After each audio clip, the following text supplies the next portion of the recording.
ഈശോയിൽ പ്രിയപ്പെട്ടവരെ, ഇന്നത്തെ വിചിന്തനത്തിനായിട്ട് തിരുസഭാ മാതാവ് നമുക്ക് നൽകുന്ന സുവിശേഷ ഭാഗം എന്ന് പറയാം വിശുദ്ധ മത്തായി ശ്ലീഹായുടെ സുവിശേഷം 22 അധ്യായം 23 മുതൽ 33 വരെയുള്ള വചനഭാഗങ്ങളാണ്. ഈ വചനഭാഗത്ത് നമ്മൾ കണ്ടുമുട്ടുക ക്രിസ്തുവിനെയും അതുപോലെ തന്നെ സദുക്കായ ഗണത്തെയാണ്. ക്രിസ്തുവിനെ എങ്ങനെ വാക്കിൽ കൊടുക്കാമെന്ന് ആലോചിച്ചുകൊണ്ട് ക്രിസ്തുവിന് പിന്നാലെ നടക്കുന്ന ഈ സദുക്കായ ഗണം ഇന്ന് ക്രിസ്തുവിനോട് ചോദിക്കുന്ന ഒരു ചോദ്യമുണ്ട്.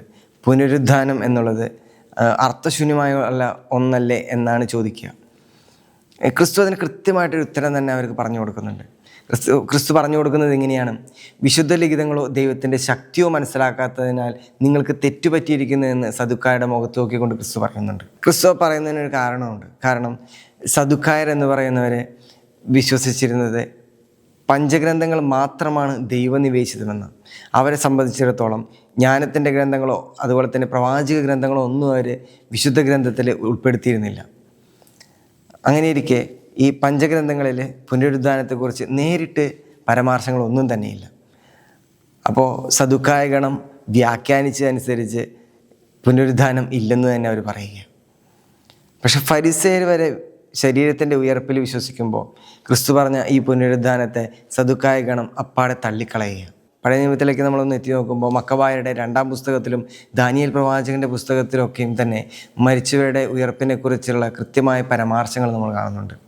ദാനിയേൽ പ്രവാചകൻ്റെ പുസ്തകം 12-ാം അധ്യായം 2-ാം വാക്യത്തിൽ ഇങ്ങനെ പറയുന്നുണ്ട്: ഭൂമിയിലെ പൊടിയിൽ ഉറങ്ങുന്ന അനേകരുണരും, ചിലർ നിത്യജീവനായും ചിലർ ലജ്ജയ്ക്കും നിത്യനിന്ദയ്ക്കുമായുമെന്ന് പറഞ്ഞു വയ്ക്കുന്നുണ്ട്. പക്ഷേ പഞ്ചഗ്രന്ഥങ്ങൾ മാത്രമാണ് അവർ സദുക്കായ ഗണം വിശ്വസിച്ചിരുന്നത് ദൈവനിവേശിതമെന്ന് ഉള്ളത് കൊണ്ട് തന്നെ പഞ്ചഗ്രന്ഥങ്ങളുടെ അടിസ്ഥാനമാക്കിക്കൊണ്ടാണ് പുനരുദ്ധാനമെന്ന അമ്പ് ക്രിസ്തുവിനെതിരെ അവരെ എയ്യുക. എന്നാൽ ക്രിസ്തു ആ അമ്പിനെ തിരിച്ചെടുത്തുകൊണ്ട് അവർക്കെതിരെ എയ്യുന്നത് എങ്ങനെയാണ്? പുറപ്പാടിൻ്റെ പുസ്തകം 3-ാം അധ്യായം 6-ാം വാക്യത്തെ അടിസ്ഥാനമാക്കിക്കൊണ്ട് യഹൂദ റബ്ബിമാരുടെ ശൈലിയിൽ ക്രിസ്തു അവർക്ക് ഈ പഞ്ചഗ്രന്ഥങ്ങളിൽ പരാമർശിച്ചിട്ടുണ്ട് എന്ന് അവർക്ക് മനസ്സിലാക്കി കൊടുക്കുന്നുണ്ട്. നേരിട്ടല്ലെങ്കിലും പരാമർശിക്കുന്നുണ്ടെന്ന് അവർക്ക് മനസ്സിലാക്കി കൊടുക്കുന്നുണ്ട്. പുറപ്പാടിൻ്റെ പുസ്തകം 3-ാം അധ്യായം 6-ാം വാക്യത്തെ അടിസ്ഥാനമാക്കിക്കൊണ്ട് യഹൂദ റബ്ബിമാരുടെ ശൈലിയിൽ ക്രിസ്തു പറയുന്നുണ്ട്, മോശ തന്നെ വെളിപ്പെടുത്തിയിട്ടുണ്ട് പുനരുദ്ധാനത്തെക്കുറിച്ച് എന്ന്. അതിങ്ങനെയാണ്.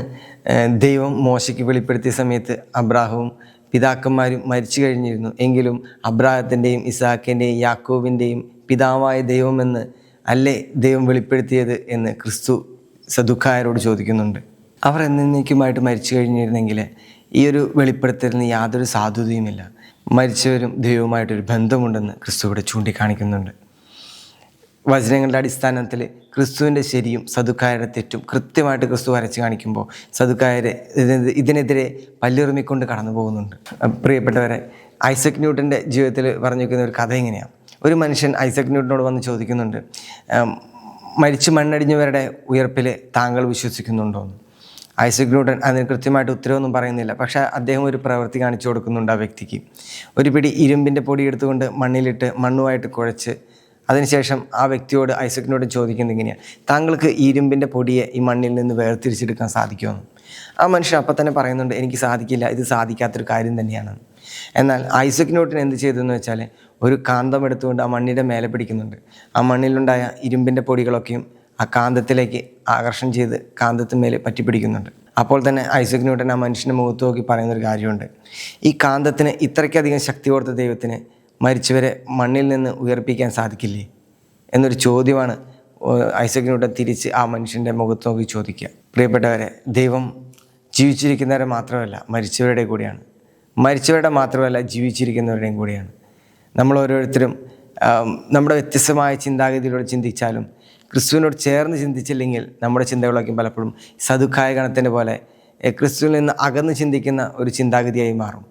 പുനരുദ്ധാനത്തിൽ അടിയുറച്ച് വിശ്വസിച്ചുകൊണ്ട് നമ്മൾ എല്ലാ വിശുദ്ധ കുർബാനയിലും വിശ്വാസ പ്രമാണത്തിൽ ഏറ്റുചൊല്ലി പ്രാർത്ഥിക്കുമ്പോൾ നമുക്ക് ഉറച്ച മനസ്സോടുകൂടി നമുക്ക് ആ പ്രാർത്ഥന ചൊല്ലി തീർക്കാം.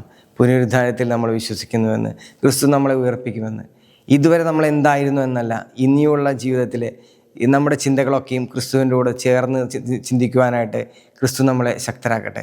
പുനരുദ്ധാനം എൻ്റെയും നിങ്ങളുടെയും ജീവിതങ്ങളിൽ സംഭവിക്കാനായിട്ട് അതിനായിട്ട് ക്രിസ്തു നമ്മളെ ഒരുക്കട്ടെ. അതുപോലെ തന്നെ അസീസിയിലെ വിശുദ്ധ ഫ്രാൻസിസിൻ്റെ സമാധാന പ്രാർത്ഥനയുടെ അവസാന ഭാഗത്ത് പറയുന്ന വരികൾ എങ്ങനെയാണ്? മരിക്കുമ്പോഴാണ് ഞാൻ നിത്യജീവനിലേക്ക് ജനിക്കുന്നതെന്ന്. പ്രിയപ്പെട്ടവരെ, ഈ ഭൗതിക ജീവിതത്തിന് ശേഷം നിത്യമായൊരു ജീവിതം ക്രിസ്തു നമുക്ക് വേണ്ടിയൊക്കെ തുറന്നിട്ടിട്ടുണ്ട്.